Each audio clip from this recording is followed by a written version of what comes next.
Leslie, it's so good to see you I know. Good afternoon. Yeah, I know. And I remember the first time I met you, there was just something about you, and we just quickly connected. I'm like, I need to have this lady in my life. That's what I thought too. Because there were several speakers that day. Yeah. And I was like, you can just catch the energy between people. You can say, I'm like, I think we might be able to hang. I think we're on the same wavelength. And then once we started talking, I'm like, yeah. Yeah, same wavelength, but you are like a role model, though. You know what I mean? Thank you. So welcome, folks. Leslie, you are businesswoman, investor, Yes, and you are a single mom too. Yes, who's done it all from the ground up. Tell people a little bit more about your background, because I don't think I can do it justice, but I think but I thought it was important to bring you here because there's a lot of narrative today about what women are supposed to do, not to do, what it means to be a mom and doing business. Do you have to sacrifice, blah, blah, blah. And then also on the other side, there's a lot of these bro podcasts that talk about hustle and grind and, don't sleep, just do this all the time. I'm like, oh, I don't know. Let's bring Leslie here because she's like the OG kind of, right? Like, because a lot of the young podcasters today and business people, I'm like, where are you getting this from? It's interesting. I never thought I'd be sitting here today if you look back 20 years ago, for sure. It kind of was opportunity created a pivot. Okay. And so I was a worker bee for all the time. I was in home improvement business. I worked as a customer service agent. I was in the car business for 9 years. I used to do the F&I and contract editing and payroll. So just worker bee. For a long time. And then when I started in the industry that I ended up having a company in, I was assisting my brother and just kind of got into that industry in the flooring. And one thing led to another pretty soon where this opportunity presented itself to create my own company, take over the lease, take over that company with my business partner. And it was either that or go stand in the unemployment line. Had to make a choice. Yeah. And kind of ran the numbers, and it was scary jumping off the cliff. But and at that time, I had just had my son, and so he was 3 years old, and it was just my son and myself. There was no other revenue other than what I generate. And so it's like, well, here we go. We're doing it. And just hit the grind after that and built the company. And we started with just 5 people all together, and we ended up 15 years later with 18 employees and about 35 subcontractors working out of our store. And we ended up selling to 3 of our employees in 2021. So that journey as well had many ups and downs within it. And the biggest learning lesson I would say is when something comes up that seems or appears to be a negative or something tragic or something, how did this happen? Why are we dealing with this? Looking back on those instances, it was a blessing in disguise. And you don't notice it at the time. When you're in the middle of it, you're thinking, why is this happening to me? Or how did this happen? And if you really look back and go, that was an opportunity I was given, and to take that and pivot, or, okay, this just happened, what are we going to do about it? And so that really pushed us forward into realizing, okay, things are going to come, things are going to go. Yeah. And it's what are you going to do about it moving forward? So that really kind of has been a life lesson for me, really moving forward, is any situation, relationships, job, debts, whatever that might look like. It's like, okay, these circumstances just happened. What's your perspective on it?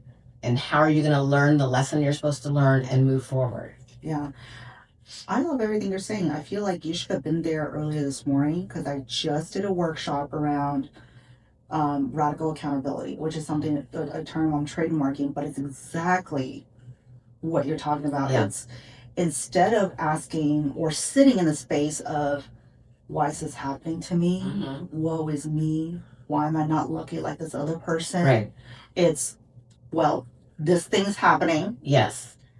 We can either create an option around it. Yes. Or you can sit in it as a victim and being like, woe is me. Right. And you kind of took that brave radically accountable approach, which is, oh, well, it's either this or I'm going to have to do the other really, really difficult option, and I'm going to do this, and I'm going to see where it takes me. And the other thing that I'm noting in your story is clear. Yeah. Like, you had just had your son, and then you were given this opportunity. Yes. Most people today, I think, could not fathom taking that risk. I didn't think I would ask you about this, but now that we're here, do you think that's unique to you, to your generation, to that era?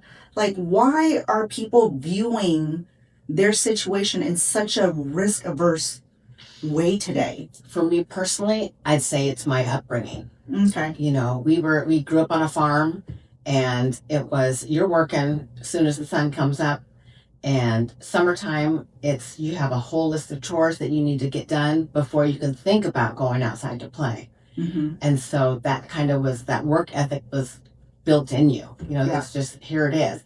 And then as you got older, and situations happen when you're on your own as an adult, especially after I had my son, it was like, well, okay, I need to prepare for him, I need to protect him, and I need to provide for him in the best Yeah. way I possibly can. And there's no one that's going to help me do it. Looking back, you know, in other conversations I've had, some people do take the easy road of, well, I guess I'll just collect Yeah. WIC, and I'll just collect, you know, whatever I can sit around, and I guess these are the circumstances that happened to me, and I'm just going to sit here. Yeah. But I didn't view it that way. I viewed it as, all right, I have a challenge. What am I going to do about it? And this is the road I'm going to take. And there's no option. I mean, there's no option to not do it. It's, this is what's happening. What can I do in order to get out of the situation that I'm in to the next step? And not thinking long road, okay, I'm going to be a millionaire, but what's the next step to get us through next month, next year? When we had our company in the first couple of years, especially the first couple of months, it was, my business partner would say, Leslie, we need 40 grand by Friday to cover payroll. Okay, well, so I'm on the phone calling customers. Hey, how you doing? I'm in my neighborhood. Can I swing by? Did you like everything? Did it turn out like you expected? Can I grab that check from you? And we never miss payroll. But the pressure and anxiety of that sitting on your shoulders, and you have staff that you're covering their livelihood. Yeah. Okay, what are we going to do about it? And what's the next thing we can do to alleviate a lot of that stress and that anxiety? What's something else that we can do to generate more revenue or cut expenses? Or what can we do to get out of this situation? And sometimes there's really not a lot you can do. You just have to ride the wave till you can see an opportunity present itself. And then you're like, that's it. We're jumping on and we're taking this. And some things don't work. Yeah. And that's okay. You're just like, well, we tried that. That didn't work. What's another option we can do? Exactly. I mean, just like with most things in life, it's like you tried a food you didn't like. It's like, Yeah. oh, I fucked up. Yeah. Or eat On to something the else next. Yeah, exactly. I love your story for two reasons. One, I think you are an example, especially with your business past, an example of how you need to lock into the process and not just the goal. Right. Right. Like you said, it's not about, oh, let's do this so that we can be millionaires in 5 years. It's what do we need to do now in order to make payroll by Friday? Yeah. What do we need to do next month in order to move us one step further? Yes. Right. So it's the process. You're following the process. And I think people get so locked in with their vision and their goals. And I'm not saying they're bad, because I think you need to have those North Star. But then you get so locked into those that you forget that your day to day. It's like that example where people say, you know, you can't chase happiness. Like happiness has to be experienced along the way. Mm-hmm. It's like that. It's like you're not gonna one day wake up and be like, I'm so happy. Right. You have to sort of find it. Yeah. It takes time. You know, you have to go through. We knew this is going to be a long process for sure. We have to build this company back up. We're the new kid on the block, if you will. So we had to go out, generate a brand, and put our names out there. And it was myself and my business partner, two women owners in the industry, is rare. And so we had to go out and prove ourselves. And so for us, if we're trying to gain clientele, a lot of the guys would be out on the golf course or wherever choosing to get clients. So for us, okay, well, we gotta learn how to golf. So we go hit a couple of bucket of balls to see if we can at least hang out there so we can do what we needed to do. Yeah. Or if I'm going on a new job site, a new development, I walk out there and the guys are already going, okay, who's this lady coming out here? Yeah. Until you start talking and then they realize you know what you're talking about. You said, just give me one of your homes. Let me earn your business. Give me one opportunity and I'll show you what I can do. 9 times out of 10, we'd have their business. But you have to go out there and prove that you know what you're doing. A lot more than a lot of people that might not know what they're doing, or because they're male, they automatically assume they're going to give them the best job. Right. So it was really interesting in growing our company, growing our brand, and getting to be one of the top dogs in our industry. Love this. So it was great. And, you know, year after year, and then when we ended up selling to 3 of our employees, it was 2 men and 1 woman. And about 6 months in, the woman said to me, okay, can I just tell you, I'm so sorry for any time I ever bitched and moaned about anything that was going on in the company, because I had no idea how much was happening behind the scenes that you guys were handling seamlessly. It seemed like that we had no idea what was going on. Yeah. Until you sit in that seat and then you understand the pressures that are on you to be successful, and the decisions you're making are for all the staff, all their families, the workers, the contractors that came into our store and worked, we gave business to. You're making decisions that affect their families as well. So it really was, okay, on a grand scale of things, it's not just about me. It's about all the people that relied on us as well. So we really took that to heart in the decisions that we made to grow our company. I love that. And this just is exactly what people mean when they say that when women gain resources and they gain wealth, people around them also benefit. Absolutely. Because as a leader in the business, you weren't just in it for the profit. You're thinking, wait, there's people here with lives and they're counting on me. I'm not saying that other, business leaders who are maybe men won't do that, but I think it seemed like it came very naturally to you. It was just like, well, yeah, they're people. Right. I got to take care of them, right? Absolutely. And the fact that your employees didn't know how much chaos went on meant that you did such a good job of managing it so that on the outset, everything looked like it was smooth. Everything looked peachy on the outside, other than, the day in and day out things that people would see. But but the level of stress that you would be under, and then you're talking millions of dollars a month going in and out of the store. Right. And so you're thinking, wow, I didn't imagine I'd be doing this, but again, the opportunity presented itself. I needed to do something to create income for myself and my son. Yeah. I love your story also because when you first started, like you said earlier, you didn't know I did nothing. Right? No. Like you had no idea how big it was going to grow. No. But you just went all in. Yes. And I think that's also, I don't know if it's a flaw in a lot of people's thinking today, where if they cannot envision an outcome that they want, they feel like it's not of value. Well, you can change the vision as you go. Yeah. Right? When you're going down like, okay, we're going to do X, Y, and Z, and then you get there and you're like, okay, well, it's going okay, but it's not really what I imagined. Or that didn't work out very well at all, so we're going to pivot. Now we're going to do X. Yeah. And so just over the years, we just kept pushing and pushing it. And for she and I, it took 10 years before we started pulling money out of the company. We just kept everything in to be self-sufficient in the company. And so that it was healthy, financially set, and that we felt comfortable finally pulling dividends out. Yeah. I think this point is actually very important for business owners today, because what you just said there, it took you about 10 years before you started doing that. Yes. There's so much narrative out there, especially from the men's side. And I see it also from the women's side too, where they're trying to sell you a solution to other business owners, and they say, they basically promise them or others the result that you have, right? Except that they say that you can get it in 2-3 years.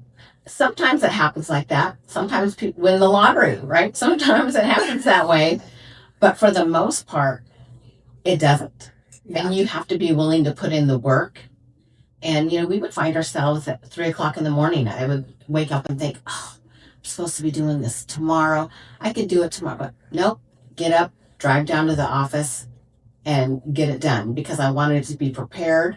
I wanted to have a good presentation for the client when they came in the morning. Mm-hmm. And sometimes, regardless of what time of day it is or what you have going on, you have to make sure you do the work. Otherwise, you cannot control the results as best as you can when you are prepared. Yeah. When I hear things like that, it's grounding and it's reassuring because it makes me feel like, okay, so maybe it is normal what I'm feeling. The fact that I'm questioning and doubting and, still having to push. And then but the other side is like I get these distractions from a lot of these online coaches and influencers who, I'm thinking of this one woman in particular. I don't really know her name, but she seems to have a pretty big following. She shows on Instagram that she's making a lot of money. She just bought a custom Rolls Royce, pink diamond studded, all that stuff. And she said all that is from her teaching women how to sell. Yeah. And I'm thinking, that's interesting. How is she really doing that? And part of her pitch for people to join her programs is that, or for people who would want to work for her, she said, make $4,000 a week. Like, that's like part of her pitch. Or similarly, you see other people who say, buy this course or I can teach you how to make 100 grand a month. And is it right for people to feel a little skeptical about that? I mean, you said like, yeah, sure, it could happen. You could win the lottery. But like, if for the average business owner, if they're working hard, right? How often is it that they become the next Alex Hormozy? Right. What's the bit of realism that you think people should kind of embrace a little bit? One thing I did learn definitely from our employees is that what's of value to you? Mm-hmm. Some people, money, it's not it. Yeah. Some people, time is more important. Like time freedom? Time to freedom, free schedule, mm-hmm. Just making sure that they and their families are taken care of. But other than just getting, just the basics, they're not interested in the push and getting, monetary is not their thing. Mm-hmm. So really trying to get what's valuable to you, what's important to you, what does the great life look like to you? Mm-hmm. And so if it's just, I want to be comfortable, I want to make enough that my family is not wanting for anything, but I don't need to drive a Rolls Royce or I don't need to do this, but I just want to make sure my family's comfortable. So it really just depends on people asking themselves, what does that life look like for you? Is it money? Is it family time? Is it work-life balance? What does that look like? And so then taking a step, okay, if that's what's important to me, what am I going to do today that's going to get me one step closer to that goal? And it really is one step. Yeah, I love that. It's not going to happen tomorrow. Right. But what can I do today? Yeah. And I think for now, especially with the climate that we're in right now on women's rights and expectations and what we're able to do now and what they're trying to take away from us now, it really is important for women to really think, what value do I bring? And I want to make sure I'm my best advocate for me. Do you think women should want more? And I ask absolutely. Okay, so let's talk us through. So oftentimes I do meet people who are like, yeah, I'm okay with life how it is. I don't need to strive for anything. I have a nice house. I'm part-time stay-at-home mom. I'm part-time this. There's enough resources. Like things are good. Like I don't need to strive more. On one hand, I can go back and forth. I'm like, it's not for me to judge, right? Mm-hmm. It's their life, and if they're happy with it, then yeah, right. Well, kudos to that. And on the other hand, I'm like, I want women to just realize how fucking powerful they are. Right. And I'm thinking, how much of your power are you diminishing by saying, I'm comfortable and I'm okay with just being comfortable for the rest of my life? So what's your take on that? Well, it's kind of a double-edged sword because on one hand, we used to say, for me personally, I would never give my power over to some other person that had control over my financial freedom. Mm-hmm. Not going to happen. Some people, they're okay with that. They're like, I'm going to be in this position and whatever I'm given to work with. And that's great. I think it goes down to your upbringing. Sure. Again. Yeah. But I could never see myself in that position. And as long as you are feeling satisfied within your neighborhood, your community, your household, and that you're happy, that's what they could go off of. I mean, you can always reach to strive more, but sometimes, again, monetary value isn't valuable to other people. Maybe it's until they need it, then maybe it becomes more valuable. Sure. But for the most part, it's kind of what makes you happy. Yeah. Yeah. You know? Yeah.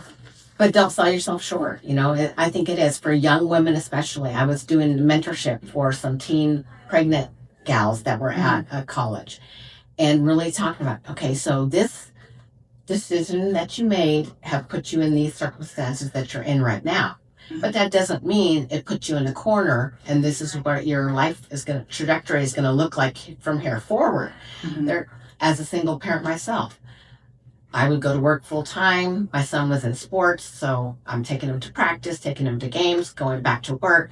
So that was always moving all the time. Yeah. And there's no break.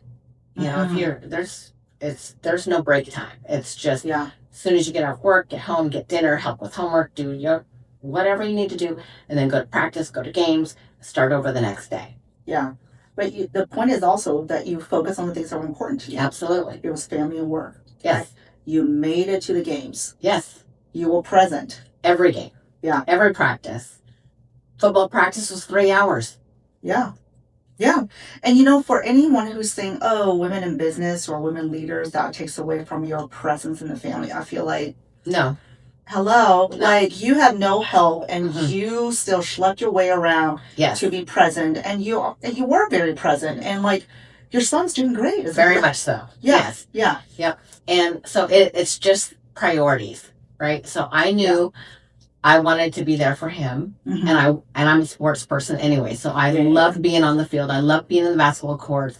I loved doing drills in our driveway, shooting drills, cone drills, whatever it was, basketball, football, track. We're doing it. And so showing him also dedication, practice, putting the time in is what will get you the results that you want. Yeah. And so, he and I are very close. And for him to be able to see that his mother, you know, worked and worked and worked, but yet still, I was at every game, I was at every practice. Yeah. All the time. Yeah. I mean, in some ways, it's teaching him that if you want something, you'll make it happen. Exactly. Right? Yep. And that just because something is time consuming doesn't mean it needs to be something that you're a victim of. And if it's hard, it's going to be hard. Right. And you know, it's a great lesson that my fitness coach recently told me, right? Because every week we do a check-in and she usually sends me a video of like just her feedback and things like that. And one of the things she said is, things are going to start becoming more difficult in this process as we get closer to stage. And she said, but this is supposed to be hard. Yeah. And in some ways you have to embrace that you chose this. You chose it and it's meant to be hard, because if it wasn't hard, you wouldn't be doing it. Exactly. And sometimes it's a reminder that just because it's hard doesn't mean it's bad. And just because it's hard doesn't mean that we shouldn't be doing it or that we should be getting out of it. And another woman who's a mom told me this a long time ago, because she was talking to me about, just juggling finances and job salaries with childcare and all that, and how it's just, that's a whole other topic of a scam that we're going through. And so I asked her, I was like, so what's the case for having kids then? Because it sounds like it's really hard and it doesn't seem financially worth it. And she was like, well, yeah, but isn't everything worthwhile doing hard? Absolutely. And that was like the aha moment. It's like, well, yeah, just because it's hard doesn't mean you shouldn't do it. In fact, it kind of it just means that it requires you to step out of your comfort zone so that you can achieve almost or unlock the next level of you. And don't think that you're ever at a stopping point. Like, once I sold that business, moved to Arizona, now I'm like, okay, well, now what am I going to do? I have no idea what I'm going to do over here. No idea. So started networking a little bit here and there and met a couple people. And then, okay, well, now I'm going to be an investor. So what do I need to learn? And so I would put myself in the neighborhoods of people and meetings with people that used to do finance for a living and pick their brain. Okay, so why did you pick this deal? What made it a good deal to you? What do you look for? What is due diligence for you? The Yeah. first deal I ever did, they said, we'll send you my deck and da da da. And I was like, I have no idea what you're talking about. Yeah. What does that mean? Oh, so she said, told me what it meant. And this, oh, all right. And then again, going to someone who had more experience than me in that field. Okay, so really looking these numbers over, what stands out to you? What is something that is not a good sign, or what's something that's like, this is a done deal, I'll do this 10 days out of 10, and really start going. So it's only been 2 years of doing that.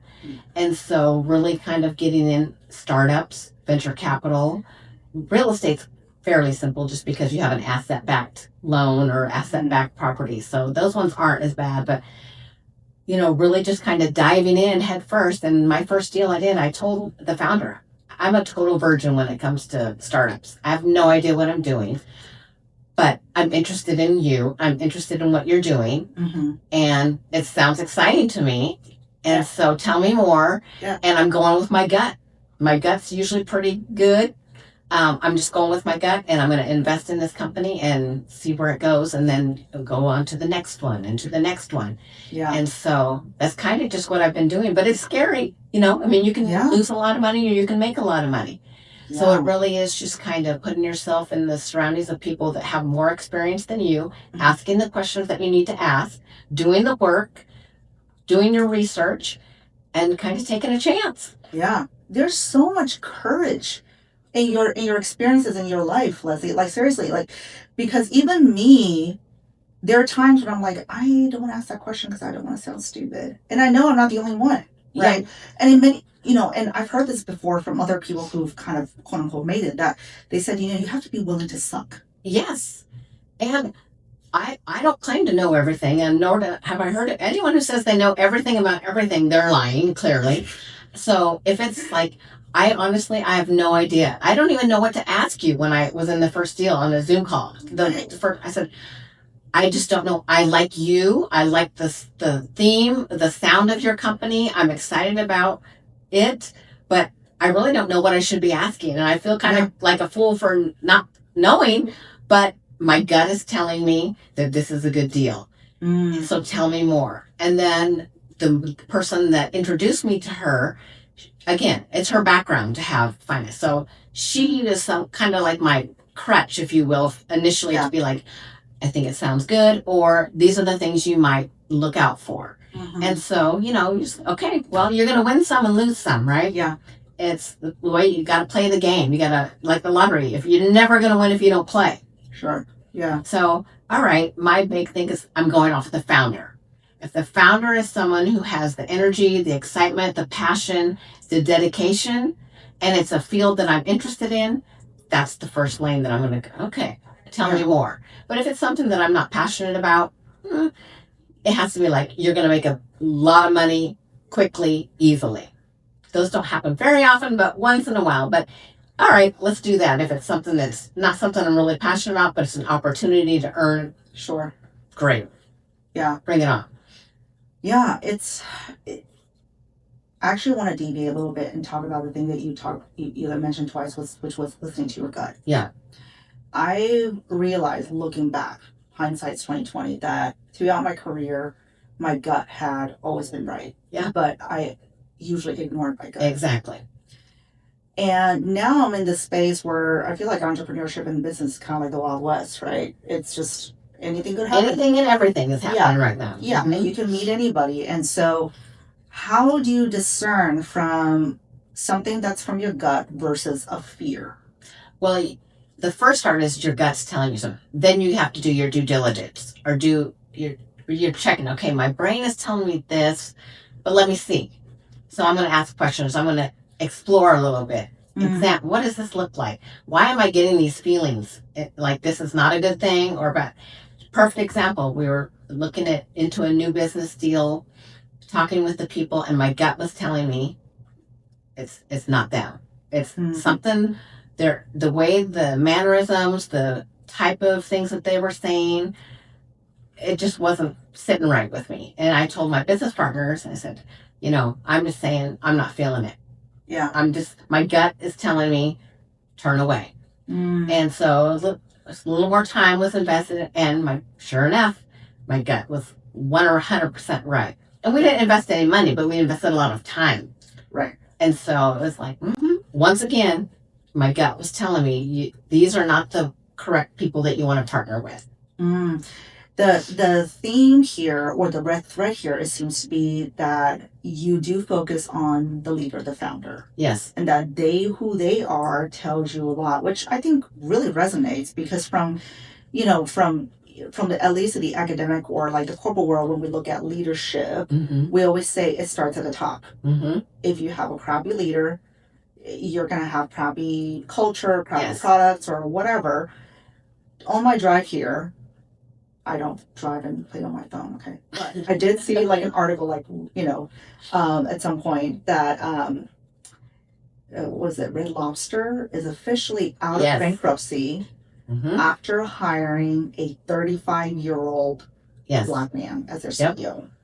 And, what's really interesting is like, a few years ago, I was reading about Applebee's and how their sales were going down despite their attempt to attract millennials in. And then they were saying essentially that it's the millennial community that's ruining their business. And I thought, that's an interesting way to really relinquish yourself of accountability. Yeah.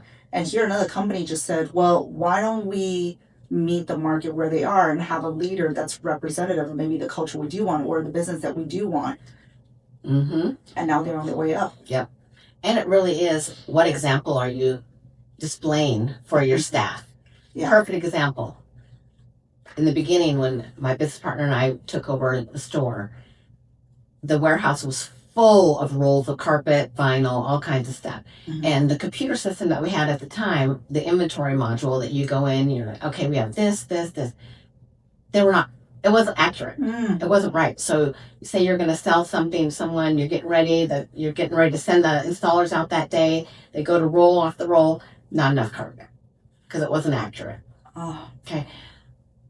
That happened enough times that we were like, that's it.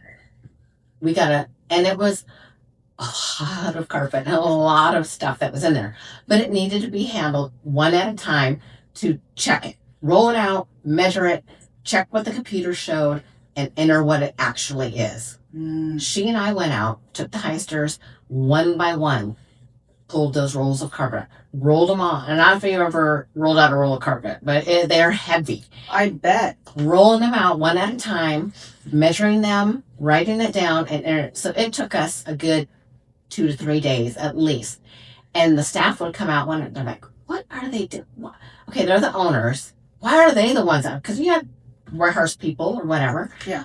What? Because we couldn't take it anymore. We're like, no, it has to be accurate.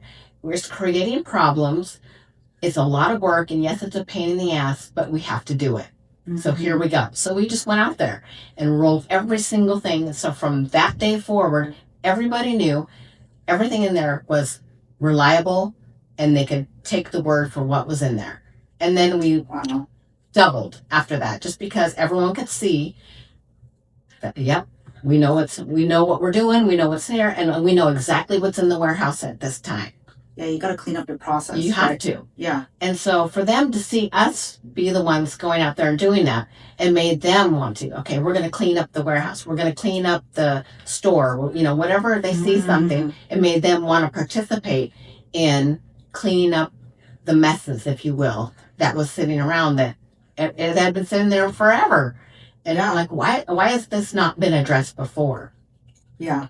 So you're the role model. You have to show and not just do as I say, not as I do, or what right? Yeah. No, I'm out there doing it. So I'm hoping that was going to show them, and it did. Yeah. It did, for them to go, oh, okay. Well, because actions speak louder than words, Absolutely. Right? Because you could have said the same thing to them in words, but then if you didn't show up the same way, they'll be like, Leslie just says this. Exactly. Right? Yeah. Exactly. So I want to ask this thing that really is at the core of this conversation, which is, you have to work really hard. You said there were no breaks. Right. But one thing I also did notice about you, and we talked about this pretty extensively, and again, folks, I'm in a fitness background, so I'm going to weave this in one way or another. You're a very fit lady. Thank you. And you prioritize your nutrition. You do prioritize, your physique and being healthy. And you said you did that while you were working too. Yes. So how So, okay, let me back up too. I say this, okay, one, audience, I mean, this just shows that, again, there are no excuses. You just take accountability of your life and you go do it. But the other thing is what I'm a little bit anti-hustle culture, meaning not that you should, that I think you shouldn't work hard, but there's this narrative, especially among like a lot of the business owners now who are on social media, whether they are successful or not is not even the issue, but their message to people is you basically should just have no life. Don't sleep if you can sacrifice sleep and just make this what they're saying in between lines is like make this part of your identity. And I have to push back because I feel like if you don't have you aligned, there's only so much you're going to be able to output. It's like garbage in, garbage out. Like if you don't take care of yourself, like you didn't take care of yourself, I don't know that you would have performed as well. So what is your take on like the balance of, yeah, you got to work hard, you got to hustle, and you got to like be in it, get your hands dirty and do the things that maybe you wouldn't want to do, but you also prioritize taking care of yourself. So how did you do that? Well, sometimes you do have to do that. I mean, sometimes you're in the mud and there's no way out of the mud. It's just, it is what it is. Yeah. But at the same time, you got to learn to work smarter, not harder.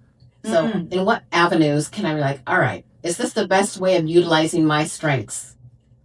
Can someone who's like, for me, a lot of times techie stuff is not my jam. So I'm going to spend 10 hours trying to learn something when someone else, that's their jam. Yeah. Why am I spending my time doing that when they can do it in an hour? Yeah.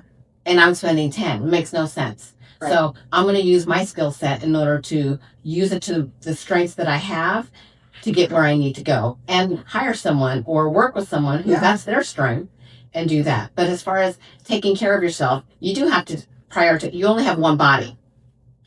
And for me, I've never been a drinker, never been a smoker, no drugs. Try and eat as best that I can. But also, you only have one to work with. And so really making that a priority to take care of it. Yeah. And you already had an affinity for sports, I think you said. Absolutely. Right? So it was somewhat natural for you. Yes. Yeah. Yep. Yeah. It's something that I hope that a lot of people do start to like, I want to appreciate my body because I only have one. And so really making a priority. Okay, it's an hour to work out. Right. Now you're going to be physical because you're throwing around carpet and throwing around all that. So you're going to have that activity. So if you didn't get to the gym that day, then whatever, because you already have physical activity that you're doing. But really, whatever age you are, whatever circumstances you're in, really don't take for granted the body that you have. Yeah.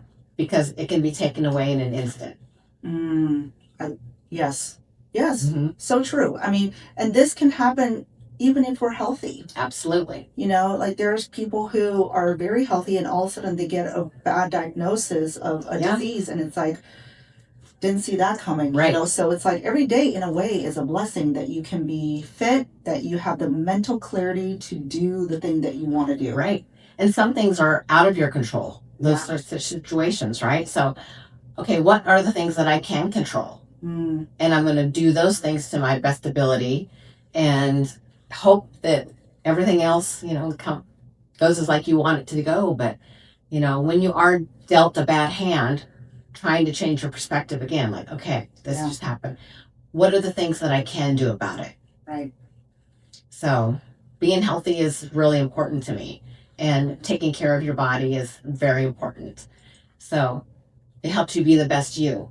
Yeah, absolutely. And what's really interesting is we're in this kind of this era and this culture now where self-help and wellness industry is huge. It's booming, right? Yes. Everywhere you look, there's an app to help you sleep better. There's a supplement to make your skin clear. Et cetera, et cetera, et cetera. And then, of course, a lot of the bros are saying, wake up at 3 and jump into an ice bucket, all that stuff. And what's crazy is at the end of the day, the basics still work the best, which is drink water, sleep. And so I think this is also like a message for people who are in business is that I think a lot of people want to go from 0 to 1 million in like no time. Right. But they're unwilling to do the basics, which is oftentimes the hard work. Absolutely. The unsexy stuff. The going to the warehouse and rolling our carpet. Yeah. That is not sexy. No. It's not Instagrammable, No. right? But it's those little things that got you one step closer. It needed to happen. Yeah. And it's what you had to do to get to this space. And you said like it turned things around really quickly. Yes. After that. Yep. Yeah. And I would say now looking back, if I were my younger self, I wish I would have had the opportunity to have someone tell me, start looking at investing in your future today, in my 20s. Right. Teaching about financial literacy and what that looks like, even a little bit, $100 a month can look like what in the future. Right. And then the next level you get to, really start thinking about those things, thinking outside of the box of what other revenues can I generate, or what other things and paths can I take in order to be able to put myself at a better financial advantage down the road. So those things that I'm telling my son now is, you're 23, start thinking about that, putting money away, or what are you looking to invest in? He might go into my next real estate deal with me, so he can bring in half money, and you can't touch it for 5 to 7 years or however long, but you're investing in your future. And so really you can start small. It's not going to happen overnight, but the things that you can do when you're young, it's amazing. And I wish I would have known that when I was in my 20s. Yeah. Looking back, but that's the advice I would give to younger generations, especially women. Start out small. Start thinking about, I want to take care of my family, even if you don't have children yet. I may have some. I want their life to be a little bit easier than what I had. Start planning. Yeah. Start early and basically not be afraid that it's going to be a long game. Right. And ask the questions. Don't be afraid to ask the questions. I have no idea what you just said. Can you explain that to me? I want to understand what that means. Yeah. It might seem simple to you to do that, but I know very few women who have the courage to do that. And I'm not saying that it's because they lack courage, but I think, for one reason or another, women are afraid to ask those questions. Yeah. But that's how you find out the information. And also, you learn their lessons that they learned without having to go through the struggles. Yeah. Right? So if I had the cheat sheet, if you will, I don't want to have to do X, Y, and Z and fall down. If you've already done it, I'm going to ask you, how did you get to there without having to go through all that? Yeah. So there's no shame in that, saying, tell me more. How did you get there? What was the hardest part? What was the best reward for you? What do you see for yourself in the next 3 years? How are you going to get there? Yeah. You have to ask those questions in order to be able to find out what pitfalls can I avoid if I don't ask the questions. Well, then it's such a treasure to have you here to share this message for other women, because you're basically laying kind of down a blueprint. Yeah. Which, to me, the way I'm reading it is, there's no sexy shortcut. No. You just gotta get locked in. Yes. Yeah. And for me, if I'm on the receiving end, I always think about, I'm going to sound stupid if I ask this question, or I don't want them to think I don't know. If I'm the person, if someone asks me, can you tell me more about that? I'm happy to tell them how I learned that, or how that happened, or what I learned when we failed. I'm happy to share that information. Yeah. And so why would you not ask me that? I would try to put myself in the other person's perspective. I'm like, they're not going to think, and if they think I'm stupid, oh, well. Yeah. Okay, but I learned a lot. And I learned that's a lesson that I don't want to learn the hard way. Yeah. And I'm okay thinking, if I don't know. Yeah. And I love that you said, if they think I'm stupid, it's like, okay, then that's them. Right. That's their problem. Right. You don't have to take it. Exactly. Right. That's their opinion. But you know what? I'm willing to ask because I want to find out the information. And what can I do in order to get to my goal? I need to have that information. So if I look stupid asking, oh, well, then I look stupid asking. But now I know. Yeah. And also, what is looking stupid, right? It might be just that one person. But looking back, you're like, I did something really smart, which was ask the question that I was afraid to ask. And you know how many people sitting behind me in the audience that said, I'm so glad she asked that question because I didn't know either. Yeah. Right? Yeah. And that's also an example of true confidence that's based on self-worth. Right. And I say that because, and I heard this story from somebody else, which is, it was during a graduate school, university setting where the professor's going on about something very esoteric and everyone's just like, what is going on, right? Yeah. But then everyone doesn't want to look stupid. And especially in the academic setting, It's a thing to not want to look stupid, right? And she said, all of a sudden there was a girl who raised her hand and she's like, I have no idea what you just said. Could you please say that in a different way? Yes. Like she was being polite about it, but she also was very self-assured that my experience of being confused is a real experience. I'm validating in myself. Right. So I self-validate that my experience of confusion, of not understanding, is a true experience. And it doesn't define me or label me as anything other than I'm just confused in this moment. Right. And that comes from this sense of like, I'm good. Yeah. Like, I don't need you to tell me I'm good. Like, I'm good. Like, that's self-worth. Every day you have opportunities to have an experience. Mm-hmm. And the reason that you're having this experience, you might not know at that time, but you might know later. Yeah. Right. And so I want to have the best experience possible. So if I'm taking the time to sit in a meeting or a seminar and the people, I'm spending money and time to learn what I'm trying to learn. And if I get nothing out of it because I didn't ask the questions because I don't know what they're talking about, then I cheated myself. Yeah. Because I spent time and money in order to learn a certain topic or experience. And I was too afraid to say, okay, tell me more about that. I don't know. I don't understand what you mean by that. How do you do that? What does that mean? What's the next step? I just cheated myself out of the experience that I could have had because I was fearful of people thinking, oh, she doesn't know what she's talking about. You're right. I didn't. I don't know. That's why I'm here to learn. Yeah, yeah. It's like how do you maximize your time too, right? Like you're there to learn, so then learn. Exactly. Yeah. So, all right. I think we can wrap up, but I do want people to walk away with something that they can do today, whether it's as small as we're going to journal something or maybe try something new.